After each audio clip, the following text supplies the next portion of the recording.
Hello friends, नमस्कार and welcome to समाधान। साथियों, उम्मीद है कि आप सब अच्छे होंगे और तैयारी भी आपकी बेहतरीन तरीके से चल रही होगी।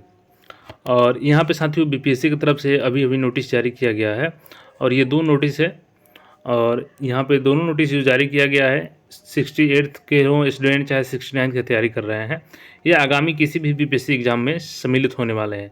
उन सभी के लिए ये न्यूज़ है और यहाँ पे बीपीएससी ने बहुत बड़ा खेला कर दिया है। जैसे शुरू से ही बीपीएससी में बदलाव किया जा रहा है, बहुत बदलाव जो है छात्रों के हित में किया गया है और वो पॉजिटिव बदलाव है। लेकिन कुछ यहाँ पे जो अपडेट्स हैं, बदलाव हैं जो की जा रही है, वो कहीं न कहीं छात्रों को परेशान किया जा रहा है, उनके फ्यूचर के साथ में भी कहीं न कहीं ये खिलवाड़ उनको एग्ज़ाम में शामिल होने से भी रोका जा रहा है। तो ये नोटिस हम लोग चलते हैं, डाउनलोड करके समझते हैं इस नोटिस को, क्या असर होने वाला है आपके अगले जो एग्ज़ाम होने वाले हैं बीपीएससी के। तो जैसा कि साथियों देख सकते हैं, हम लोग आ चुके हैं Bihar public service commission official website पे और यहाँ पे आपको डेट देखने को मिल जाएगा 24/4/2023 यानी 24 अप्रैल का डेट है और 2 नोटिस यहाँ पे जारी किया गया है। एक तो नोटिस है यहाँ पे देख सकते हैं, इम्पोर्टेंट नोटिस है 68th combined preliminary competitive examination और जो दूसरा है आपका यहाँ पे list of candidates who has been divided from examination of Bihar public service commission. दोनों नोटिस को डाउनलोड करते हैं और दोनों को समझते हैं और इनका क्या इफेक्ट होने वाला है आगामी एग्जामिनेशन पे। तो यहाँ पे देख सकते हैं कि ये जो है 68वीं से रिलेटेड नोटिस है, जो पहला नोटिस है और इसको हम लोग समझेंगे उससे पहले जो दूसरा नोटिस है उसको भी देख लेते हैं। तो यहाँ पे देखेंगे बिहार लोक सेवा आयोग और यहाँ पे देखेंगे तो ये है आवश्यक सूचना। यहाँ पे देखेंगे बिहार लोक सेवा आयोग पटना द्वारा आयोजित विभिन्न प्रतियोगिता परीक्षा में शामिल 3 उम्मीदवारों को आगामी परीक्षा से डिवाइडेड डिफॉर्मेशन किया गया है, जिसकी विस्तृत निम्न है। मतलब इनको अब बीपीएससी के एग्ज़ाम में आगे सम्मिलित नहीं होने दिया जाएगा, इनको एग्जामिनेशन में डिवाइडेड कर दिया गया है। यहाँ पे देखेंगे तो इनका रोल नंबर, रजिस्ट्रेशन नंबर जो भी है, नाम है यहाँ पे दिया गया है। श्री सुशांत सुमन है इनका, यहाँ पे देख सकते हैं रोल नंबर है, रजिस्ट्रेशन नंबर है और ये विज्ञापन संख्या है सहायक लोक स्वच्छता एवं अपशिष्ट प्रबंधन पदाधिकारी। यहाँ पे इनके फादर्स का नेम है, डीओ भी इनका दिया गया है। और यहाँ पे देखेंगे नीचे और स्क्रॉल करेंगे पेज को तो रीजन क्या है डिवाइडेड होने का बीपीएससी की तरफ से इनको, विज्ञापन संख्या 01/2022 सहायक लोक स्वच्छता एवं अपशिष्ट प्रबंधन पदाधिकारी के लिखित वस्तुनिष्ठ परीक्षा में दिनांक 13/11/2022 को होने वाली परीक्षा का प्रश्न पत्र लीक होने का अफवाह फैलाने, चरित्र में अपरिपक्वता एवं सरकारी कार्य के लिए अयोग्यता के कारण। और इनको डिवाइडेड कब से कब किया गया है तो 13/11/2022 से लेकर के अगले 3 वर्ष तक के लिए इनको डिवाइडेड, मतलब कि 3 वर्षों तक कोई भी एग्जामिनेशन में सम्मिलित नहीं हो सकते हैं। चाहे वो 68वीं का मेंस हो, अगर पीटी भी पास कर गए हैं तो अभी इनको सम्मिलित होने नहीं दिया जाएगा। 69वीं में शामिल नहीं हो सकते हैं, 70वीं में शामिल नहीं हो सकते हैं, आगामी 3 साल तक किसी भी एग्जाम में शामिल नहीं हो सकते हैं।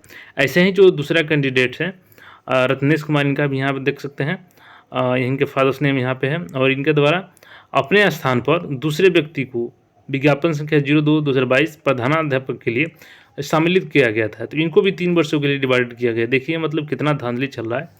एक तो है कि ये सही भी है और कुछ यहाँ पे है जो आपका डिसीजन वो गलत भी है, आगे हम लोग देखेंगे। श्री सुमित कुमार, इनका कारण क्या है कि आयोग द्वारा आयोजित विज्ञापन संख्या प्रधानाध्यापक लिखित परीक्षा में अभ्यर्थी श्री रत्नेश कुमार इतना के स्थान पर परीक्षा में सम्मिलित होने के कारण ये दूसरे कैंडिडेट हैं जो इनके स्थान पर शामिलित हुए थे।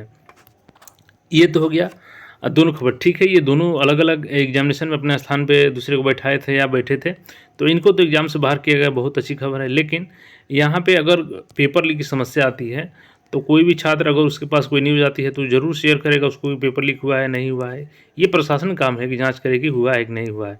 लेकिन अगर इस बात के लिए इनको एग्जामिनेशन से डिवाइडेड किया जाता है तो आगे कोई भी छात्र पेपर लीक की जो बातें आएंगी उसको शेयर करने से बचेगा और पेपर लीक होगी भी तो कोई आवाज़ नहीं उठाएगा।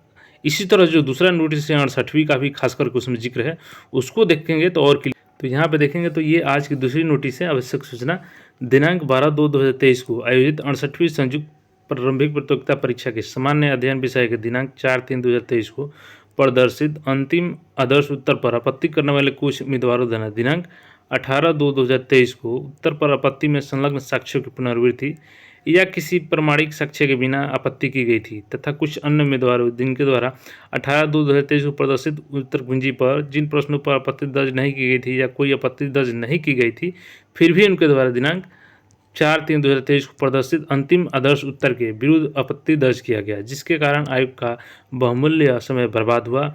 उक्त सभी उम्मीदवारों से कारण परीक्षा की गई प्राप्त स्पष्टीकरण पर समीक्षोपरांत इस शर्त के साथ चेतावनी संसूचित की जाती है कि भविष्य में इस प्रकार के कृत्य की पुनरावृत्ति उनके द्वारा न हो।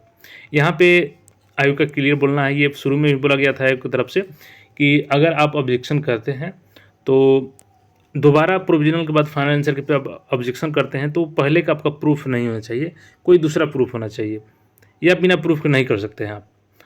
तीसरा बात ये कही गई थी, अगर आप प्रोविजनल में ऑब्जेक्शन नहीं किए हैं किसी क्वेश्चन पे तो उस क्वेश्चन को फाइनल में नहीं कर सकते हैं। तो इन छात्रों के द्वारा यही की गई थी, तो इनसे कारण भी पूछा गया था और बाद में इनको चेतावनी देकर के छोड़ी गई कि आगे आपको ऐसी कार्रवाई, अगर गलती करते हैं तो कार्रवाई की जाएगी। तो ये जो तमाम बदलाव है बीपीएससी में, कुछ बदलाव ठीक भी है, लेकिन अगर कोई छात्र पेपर लीक के समस्या का आगे आवाज़ उठाता है और केवल इस बात के लिए कि ये पेपर लीक नहीं हुआ था, ये गलत आवाज़ उठाए हैं, हो सकता है कि उनके पास कहीं से क्लू मिला हो, तो प्रशासन काम है उसको जांच करे। अगर पेपर लीक हुआ है तो उसको रद्द करे, और नहीं हुआ है तो कार्रवाई ना करके, बल्कि वो तो उनके कार्रवाई नहीं करना चाहिए ऐसे छात्रों के साथ, क्योंकि 3 साल उनका बर्बाद होगा।